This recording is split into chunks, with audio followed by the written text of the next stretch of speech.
যখন একটু বড় হতে থাকি তখন থেকেই আমার এক ফুপু চাইতো তার পুত্রবধূ করে নিতে। তারা শুধু সঠিক বয়সের অপেক্ষা করতেছিল।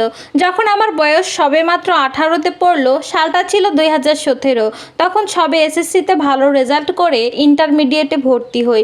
তখন আমার ফুপু তার অন্য বোনদের নিয়ে আমার বাবাকে খুব জোরাজোরি করেছিল, কিন্তু আমার বাবা কোনো কথায় রাজি ছিল না। বিভিন্নভাবে ইমোশনাল ব্ল্যাকমেল করেছিল।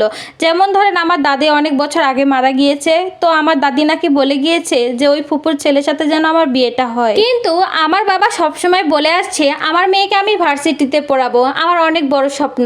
আমি মোটামুটি ভালো স্টুডেন্ট ছিলাম, কিন্তু ফুপুর ছেলের বয়স অনেক বেশি হয়ে যাচ্ছে, তাই বিয়েটা করিয়ে ফেলতে বলল। আর এটাও বলল ও তো শুধু আমার ঘরের বউ হবে না, ও তো আমার ভাইয়ের মেয়ে, আমার মেয়ের মতোই থাকবে।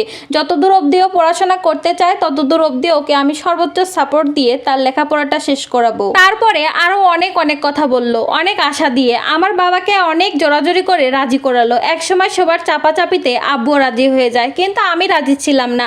আমি আব্বুর পায়ে ধরে অনেক কান্নাকাটি করি যেন আমাকে এখনই বিয়েটা না দেয়, কিন্তু আমার আব্বু এক কথার মানুষ। আব্বু বলে আমি কথা দিয়েছি, এখন আমি না করতে পারবো না। সেই সময়টাতে সবাই শুধু বলতেছিল তোর ভালো হবে, তুই এখন বুঝতেছিস না, পরে বুঝবি। কিন্তু আমি তো তখন বিয়ের বউ বুঝি না, কারণ আমি বিয়ের আগে প্রেম বিষয়ক এইসব ব্যাপারে অনেক দূরে থাকতাম। আমি অনেকের সাহায্য নিতে চেয়েছি, সবাইকে হাত জোড় করে হাতে পায়ে পড়ে অনুরোধ করেছি যেন বিয়েটা না দেয়। সবাই শুধু বলে আমি আমার ভালোটা বুঝতে পারছি না, এক সময় বুঝবো।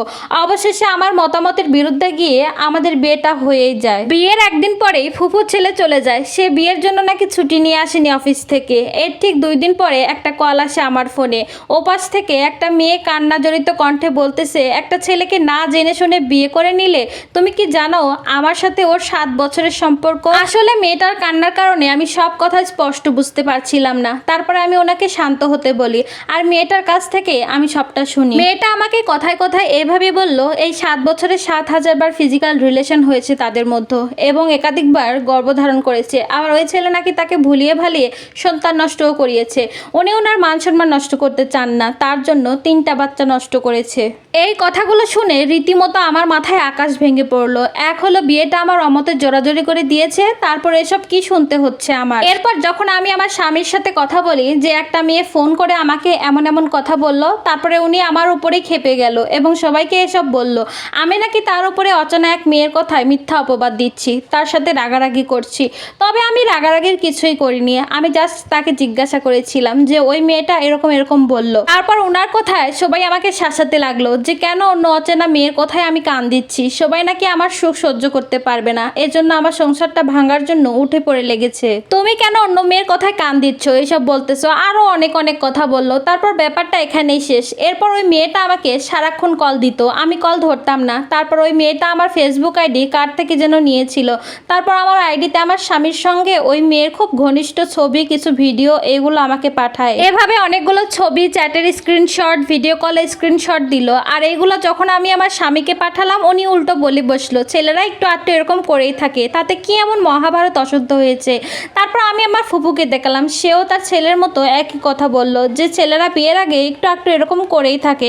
আসলে তো তারা মানুষ ছিল না, তারা ছিল মানুষ নামের জানোয়ার।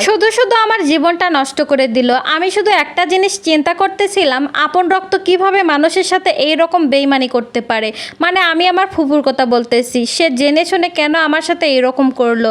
মেনে নিলাম আমার ফুপু হয়তো বিয়ের আগে এইসব জানতো না, কিন্তু বিয়ের পর যে ব্যাপারটা জানলো তখন সে তার ছেলের মতোই বলল বিয়ের আগে এগুলো হয়েই থাকে।